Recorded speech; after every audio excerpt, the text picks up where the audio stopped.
are out here. It is currently 6:15, movie time's at 6, so I need to beat the adverts very quickly. But yeah, this stars Mark Wahlberg, Michelle Dockery and Topher Grace. So I saw the trailer in the cinema a few months ago and I thought to myself, this actually looks really good. That's the only thing I've seen of the movie, just that trailer in the cinema, that's it. And basically, Michelle Dockery is an air marshal. Topher Grace is a criminal, not a criminal, sorry, but he's testifying against a powerful crime family. I assume mobsters or whatever. Mark Wahlberg is the pilot. He's a private, small plane private. Right? He's a private plane pilot that's tasked to transport them to the court case in New York. And they got to go like through Alaska or whatever. When they get into Alaska, things escalate because Mark Wahlberg's character, the pilot, isn't who he seems. He is someone hired by the crime family to take him out. So yeah, I feel like they give away too much in the trailer. Like there's a scene with like a US Air Force plane. Not gonna say exactly what the scene is, but I feel like they give away too much in the trailer. That's my main worry. It's only 90 minutes long, 91 minutes I believe to be exact, including credits. So bit worried about that, but we'll see. The trailer made it look good. It just gave away too much. I hope it is actually good. There's barely anyone in the cinema right now. Always a sad sight, always a sad sight.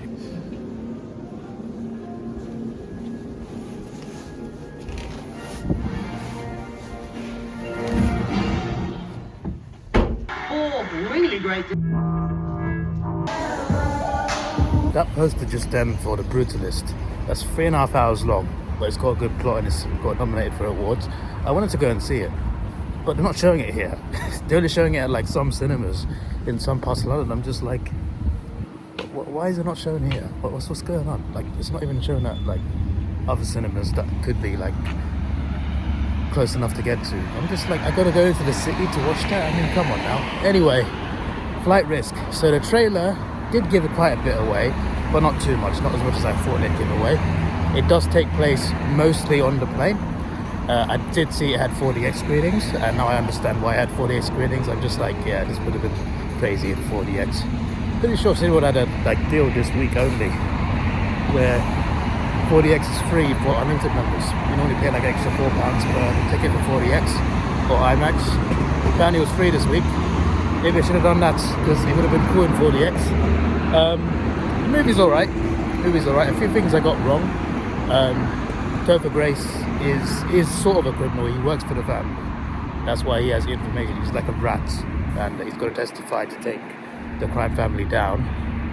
And the plane hijacker, Mark Wahlberg, he's not just a hitman. He is a very cynical person. And another thing to mention. Yes, that's the thing I forgot. So I said they were flying through Alaska. They were flying from Alaska. They were flying from Alaska to somewhere else. I think also in Alaska.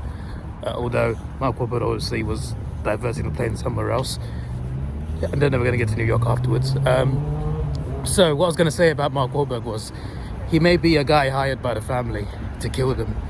But let's just say not everything's what it seems. And let's just say there's more twist than just that. It's not just, oh, okay, one twist, this guy is secretly a hitman. There's more twists. And I don't just mean the 3 characters in the plane. I mean generally, like, there's other characters in this. You mainly hear their voices rather than them because it takes place on the plane.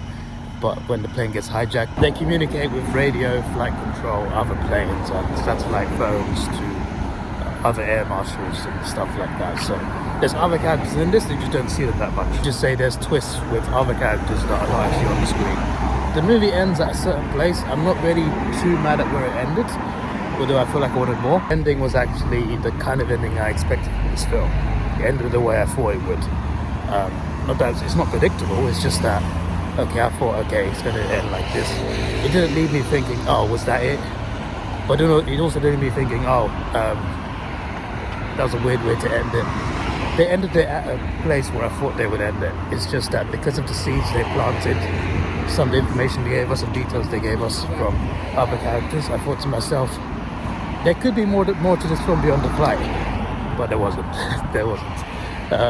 So yeah, even though I kind of like wanted a bit more, the movie, I think, made sense to end where it did. Yeah, the film itself was alright, I think. I don't think it was great. Definitely wasn't bad, but I don't think it was great. I think it's just okay. It's passable, but definitely not terrible. I had a good time. It was quite tense. The opening scenes were a bit weird for me, to be honest. But once you get on the plane, once it starts getting like, and it gets tense quite early, like 15 minutes in, it starts really going down. Once it gets to that point, it's entertaining and thrilling throughout, I feel. But at the same time, I don't think it's like a great, amazing masterpiece of a movie. I think the performances are good. The three actors and actresses do a great job. Casting, I think, is pretty good. I also didn't know this is directed by Mel Gibson. I'm just like, oh, it's Mel Gibson joint. Yeah, I just watched Braveheart like a few days ago. But yeah, I'll give it a 6.5 out of 10. I think it's alright. I think it's passable. That's it. Don't think it's that great, but it was worth watching for me. But still 6.5. I used to take this train to work all the time. Since when was it called a Weaver line?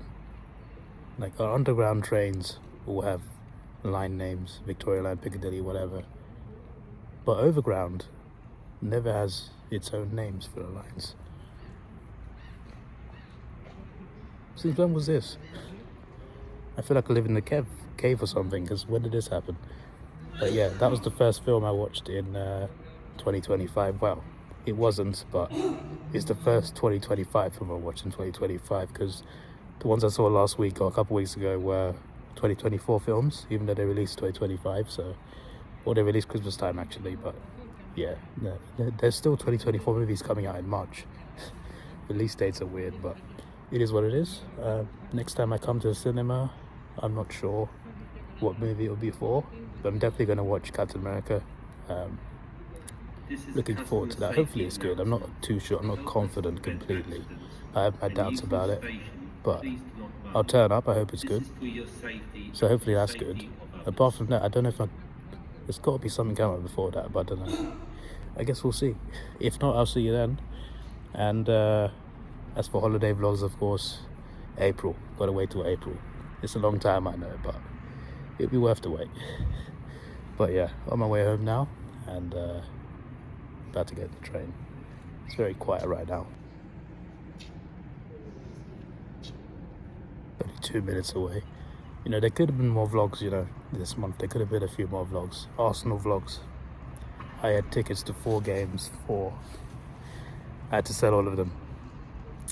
Why? Well, story about that, right? So I didn't get my work schedule for the new year until like end of December, like just before New Year's Day. No, I think, yeah, just after New Year's Day, I think. So I had my schedule for the whole of December, and I had my schedule from July to November. Then at the end of November, I got my new schedule for Christmas period up to first week of January. It's a weird system, I know, but it is what it is. I got my new schedule up to mid-April, up to like Easter weekend. So before I carry on, I checked my pockets and I realized I got so basically 6:17 I went on my phone to book the ticket, and it said I can't book the ticket anymore. Usually that means it's too late or whatever, but 6:17, that movie's not even started yet for sure. So I went to buy it at the counter and it was fine. I had my limited card. Now you can have it on your phone through the app. So I just got my phone out, opened the app, boom, scan barcode, free ticket, way. Of course, because of membership. Technically not free because I pay a membership fee, but if I go enough times, eventually the movies can become free. Then they gave me a second paper to give them reviews. Let's scan a QR code. That's a new one. I gave them a good review. It's all good. They just said, good or bad, give us a review. I'm just like, cheers. Yeah, there were like 9 people in the cinema to watch that film. Didn't feel like there were 9 people in the whole building, to be honest. I felt like there was more staff than customers, but it's like when you go into the screen, they would just spawn in. But only 9, including myself, in that one screening. So obviously a quiet night. It is Wednesday. But yeah, go back to what I was saying. Also, actually, before that, so I mentioned a few minutes ago, like earlier underground trains have names for their train lines, Victoria Line, Piccadilly Line, whatever. The overground lines do not. So I was just confused, like, what is this Weaver Line thing? It's a new thing. It is a new thing, because not even the train announcement, it's a new, I think it's a new woman. It's either the same woman with a new voice, or a different woman, because it kind of sounds like her, but kind of not. She talks differently. But the automated voice for the train line It said, this is a Weaver Line train to London Liverpool Street. I'm just like, they normally don't say that. No, they normally say this is a London Overground line to this station or whatever.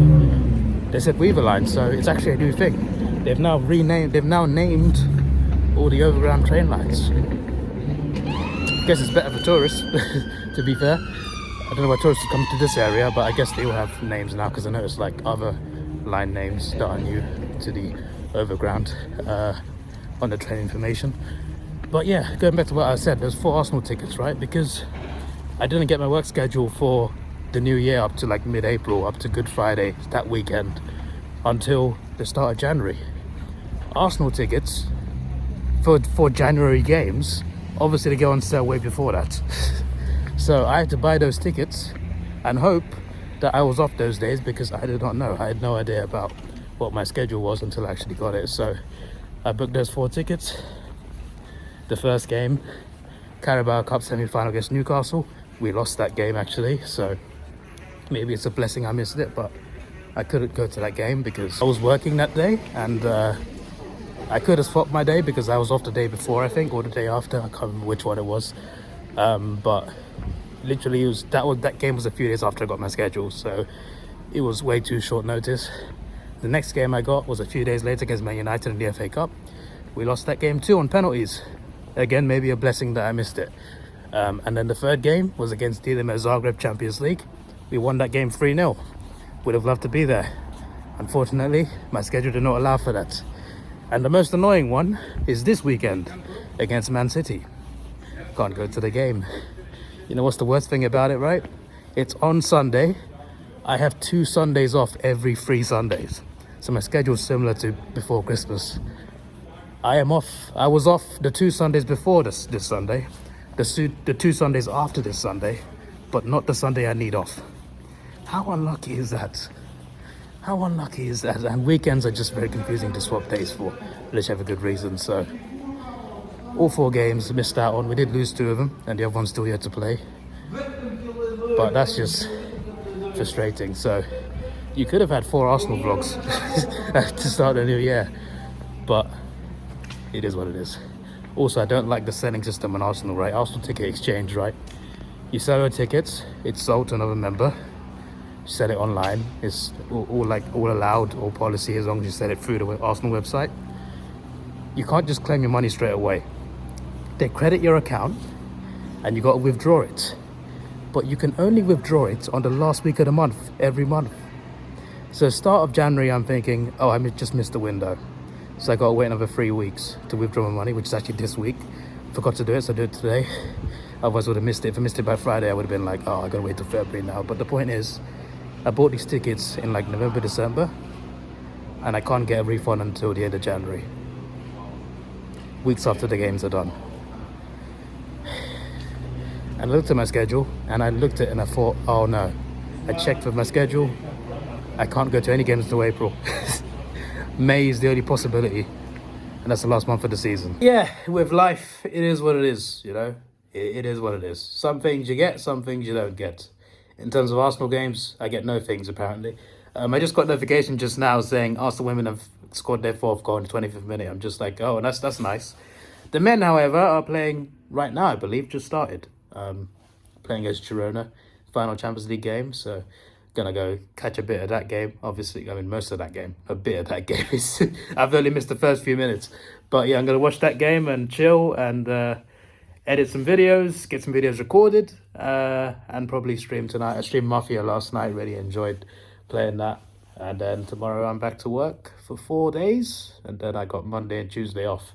So it's not too bad. It's not too bad. And I got a bunch of videos to make for multiple channels. So the work and the grind never stops, and it will get even more when March comes round and the new F1 and AFL seasons are here. But yeah, I'm looking forward to it. I'm looking forward to a great year of making videos on all 4 channels. Yeah, a lot of work. There's your boy Dav. I do enjoy it though, just so you know. I'm not just like stressing myself out on purpose. I do enjoy it. It's just that because I got a 40-hour-a-week full-time job on top of it, obviously it does put a strain on me, but I still got to make a living as well. So there is that. So I got to do both. But But I do really enjoy coming home and doing the YouTube and Twitch side of it. I really love it. So, yeah, it's a good time. This is your boy Davidoff. Please like, share, subscribe. Thanks for watching.